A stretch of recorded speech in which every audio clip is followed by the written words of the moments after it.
Well, we got married in a very strict religious kind of framework. Which religion? Mormons. Mormon. We're Mormons, yeah. Okay. And We were Mormon. that comes with a lot of expectations. You were. So tell me about your religious background. Growing up, you don't really think anything of it, really. And then 7 years into our marriage, I kind of started looking at kind of everything just in the system, the church, and starting with the fact that women couldn't be ordained really started to get to me.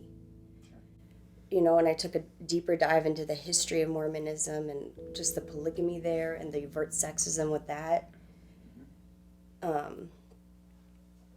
Yeah, and I had to remove myself from that environment because it wasn't healthy. She had already left and kind of come to those conclusions on her own, but I couldn't leave her yet for the church. I was still really into what the church had done, even though I kind of had rationalized those issues away. It was something that I had to do for myself. Like, I needed to be the one to come to those conclusions. And the more that you would bring those up to me, it made it harder for me to want to leave. Because when you attack me sometimes about these things, It was 5 years, an extra 5 years for him to leave. And that was a long time for me to feel like I was so alone. And I felt like I was screaming into a chasm and he just wasn't there. And I just wanted him to be on my side and understand. I don't get why he just couldn't do it for me. well, again, it's the way she says these things to me. And what did I say? You told me to end up doing a chore that you tell me that I don't ever fucking do. When I do them and you don't recognize, sometimes you feel like you have all of the chores to do and whatnot. And I ask you to do something and then I don't know where it goes. You're not listening or you don't hear me. And it's frustrating every time. And I come Christy, home and it's not done. So just because I don't do them right away doesn't give you a reason to just come at me and sometimes just nasty. How am I supposed to know you're going to get them done? It's a pattern. Every single time. Every single time. It's exhausting for me too.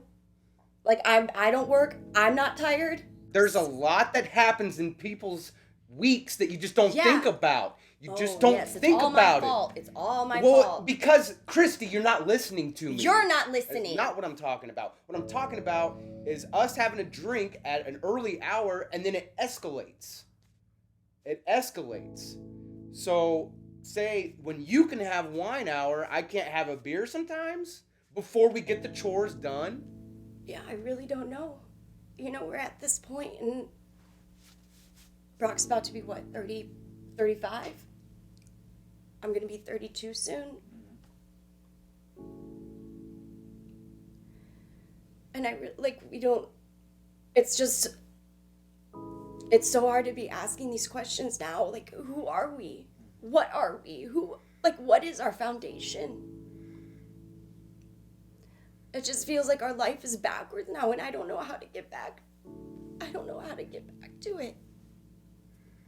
It's hard. You've gotten to a point in your marriage to where you realize that you are sometimes starting at zero. We've gone through all these different levels of our relationship, and now we have to come back to square one. So I'll ask you the same question. What would love look like to you? What love would look like is if we were able to be on the right track at a connection. We have a connection to where we both want to pursue life as one. And right now, unfortunately, it's at that point where we have to take a step back and and ask if it's really what we both want. To go from choosing to be married and then leaving a cult, and then now it's, it's like trying, so, holding on to a life and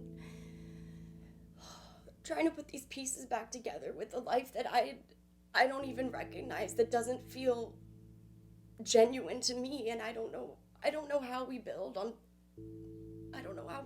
that.